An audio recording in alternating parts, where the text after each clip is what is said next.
Hola, hola, hola a un nuevo vídeo del canal, de tu canal Real Madrid Fem, y vamos a hablar de lo que aconteció en el partido entre la Unión Deportiva Granadilla y el Real Madrid femenino. ¡Vamos para allá!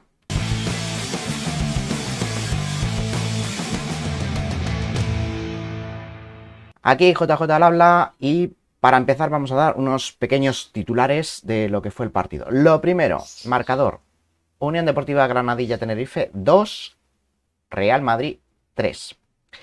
Ganó el Real Madrid en el Cuchitril de la Palmera, una auténtica ratonera donde se dejaron puntos Atlético de Madrid y Real Sociedad, por poner un par de ejemplos, y donde sacar los 3 puntos y salir indemnes de ese campo ya es un triunfo sin paliativos. La culpa de que se juegue en campos tan vergonzosos en una liga profesional, un campo como es el de la Palmera, la culpa no la tiene la Unión Deportiva Granadilla, ¿no? La culpa de que se juegue allí es de la Liga Profesional de Fútbol Femenino, que permite a la Granadilla jugar ahí. Lógicamente, la Unión Deportiva Granadilla juega todas las bazas posibles y, como ya hemos dicho, le ha ido muy bien para sus intereses en esta liga. Luego, yo a quien señalo es fundamentalmente a la Liga de Fútbol Profesional.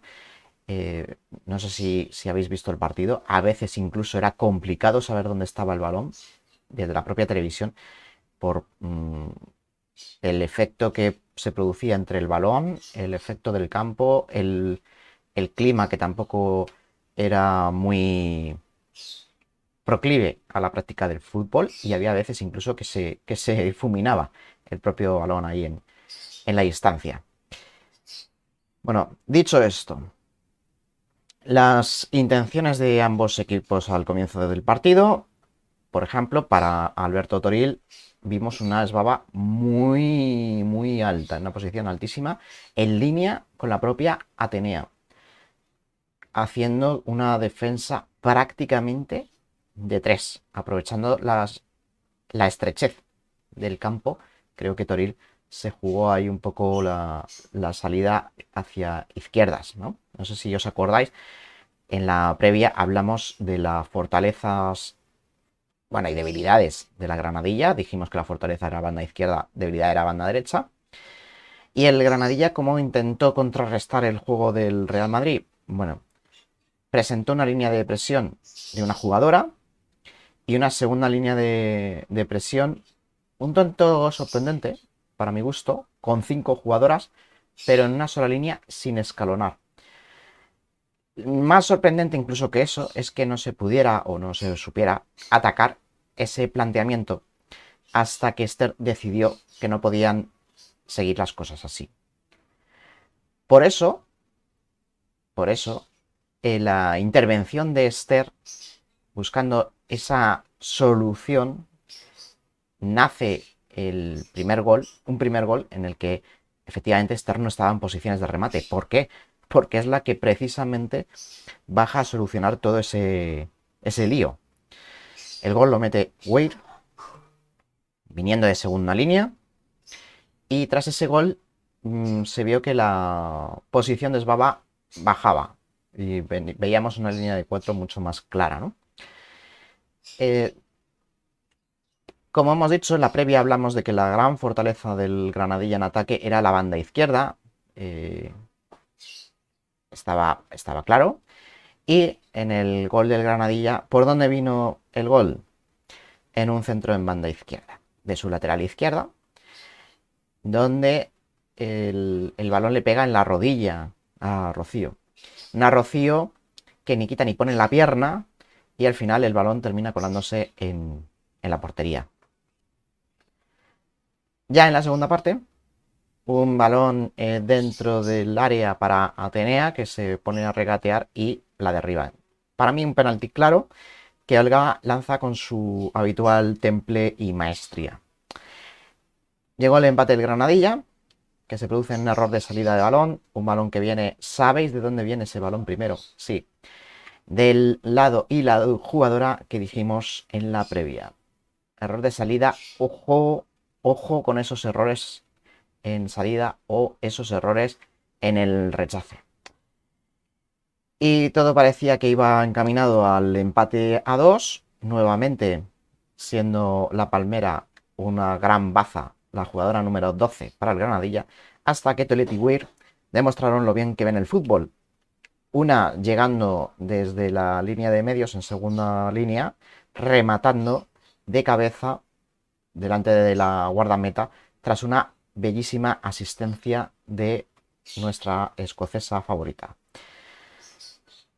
En el partido el susto lo dio Bloom, la delantera belga, que se llevó un golpe de misa, que, bueno, esta chica sufre un acoso semanal en redes sociales que hace sospechar que no es por otra cosa que no sea por lo que representa.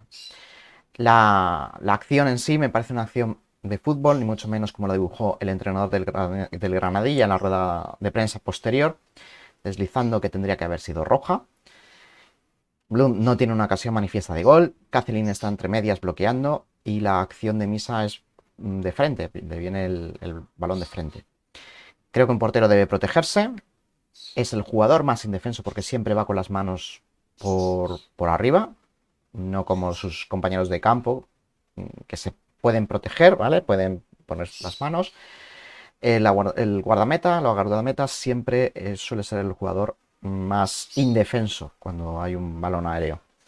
Entonces es lógico que se proteja. Me da la sensación de que incluso Misa piensa que le ha dado con los guantes en la cara.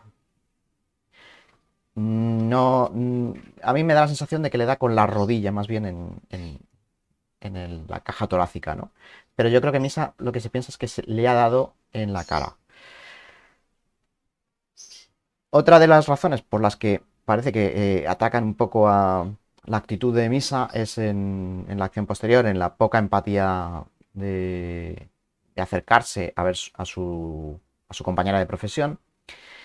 Creo que estamos valorando su actuación tras conocer que tuvo que ir al hospital. A mí en directo no me pareció un golpe tan grave. No sé tampoco valorar cómo se vivió en el campo. Yo no vi jugadoras arremolinándose ni con caras de especial susto. Entonces, yo creo que ellas tampoco vivieron como que fuera algo extremadamente grave. No sé, creo que mm, lo veo un poco complicado. Bueno, en cualquier caso, nosotros valoramos la actuación de Misa tras el partido, ya digo, conociendo luego el traslado al hospital de la jugadora, y esa valoración post partido también la hizo Misa, ¿de acuerdo? Misa se ha comunicado con la jugadora belga posteriori y ya está, tampoco hace falta poner focos ni hacerlo público, ¿vale? Pero es así, en privado se ha puesto en contacto con ella y se ha interesado por ella. En el acta del partido, lo que dice la colegiada es que la jugadora Yasina Bloom hago constar que dicha jugadora se ha retirado del terreno de juego en el minuto 33 para ser trasladada en ambulancia a un centro médico a causa de una lesión producida en un lance fortuito del juego. Luego veremos cómo valora la colegiada la tarjeta la tarjeta amarilla de Misa. Bueno, como veis, la presentación del equipo por parte de Toril, aquí pone un 5-3-2, volvemos a lo mismo, no os preocupéis, lo vamos a colocar nosotros. Misa en portería, eso está claro. Catherine y Rocío Gálvez de centrales. Ivana Esbaba en los laterales. Yo creo que se confundió un poco esto del 5-3-2 porque Esbaba empezó muy alta, como hemos dicho. Luego, Atenea por la derecha, Feller por la izquierda. Una Maite Oroz en la misma línea que Weir. Una Freya Siri como pivote defensivo, muy clarito. Y una Esther en punta. Francamente me sorprendió la decisión de Toril de poner a Freya en este partido. En directo no terminaba de verlo.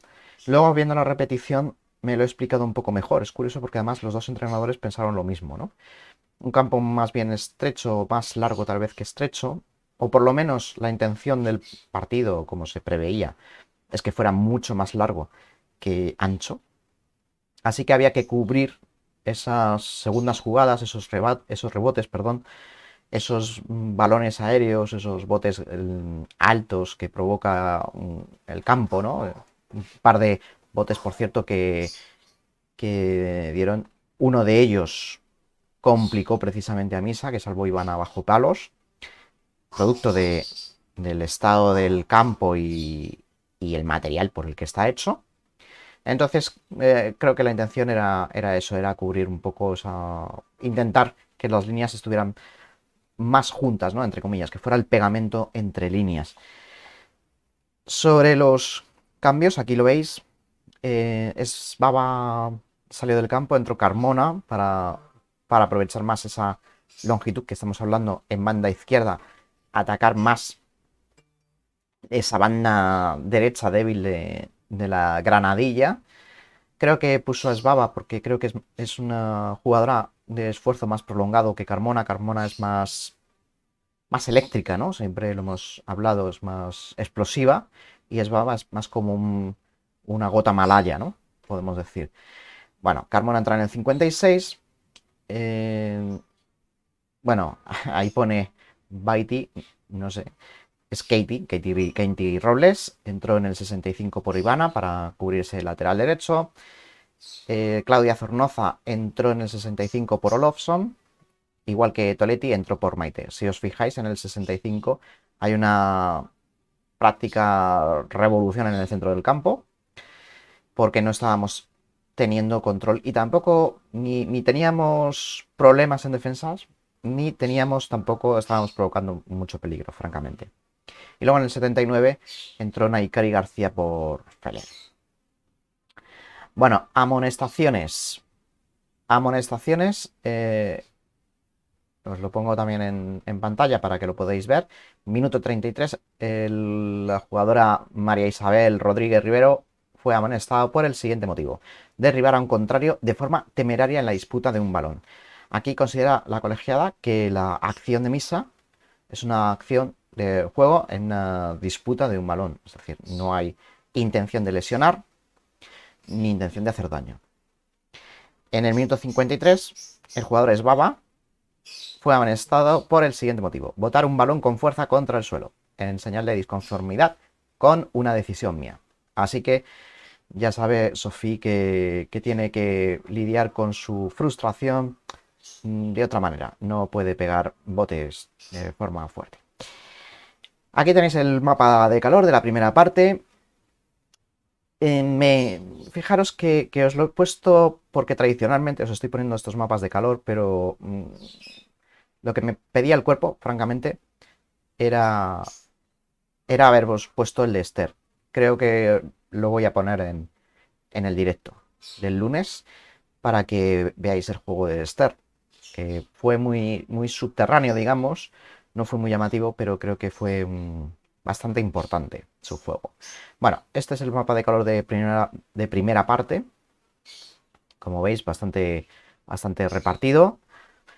Este es el de la segunda parte, como veis, hubo como una especie de paso hacia atrás, un tanto, bueno, ese pasito hacia atrás y falta de control del juego.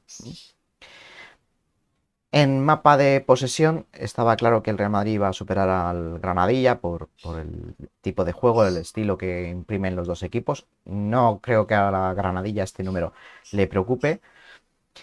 Y una cosa que sí que quiero destacar, porque además lo venimos viendo en los últimos partidos, es la precisión en tiro, que se ha aumentado mucho. Como veis, un 66%, un 6 de 9.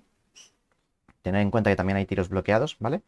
Pero la precisión en el tiro ha subido mucho.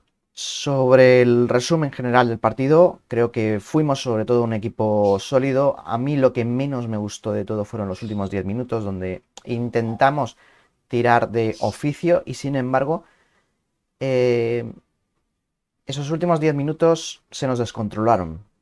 Eh, Queríamos manejar bien los tiempos, pero de repente nos invadió la precipitación, empezamos a pegar balonazos y perdimos totalmente el control del partido, ¿no? Nos pudo costar un susto gordo. Esos últimos 10 minutos creo que hay que trabajarlos más y bueno, pues son procesos, ¿no? De maduración del equipo. Bueno, para no alargarlo más, lo dejamos aquí. No olvidaros darle like si os gusta el contenido, suscribiros al canal, echarle un ojo también a nuestras otras redes sociales, a nuestra tienda. Muchas gracias por tu tiempo, muchas gracias por tu atención, un saludo y a la Madrid.